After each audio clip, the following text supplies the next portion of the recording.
So let me show you how to rename your Tapo Smart Plug.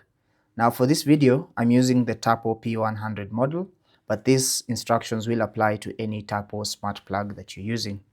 So first of all, ensure that your Tapo Smart Plug is connected to power like mine, and it is on.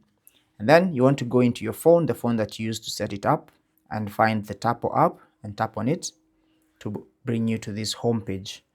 Now to rename your device, simply tap on the name of your Tapo Smart Plug, and then here you want to tap on the settings icon at the top here. So tap on settings, and then now you should be able to see device name. So tap on that, and then now you can edit your name just like that. And once you edit your name to satisfactory, you can either tap on this check, you can tap on that check mark to confirm, and then tap on save to save your changes. And then now that will be the new name of your Tapo Smart Plug. Thanks for watching. Take care and God bless.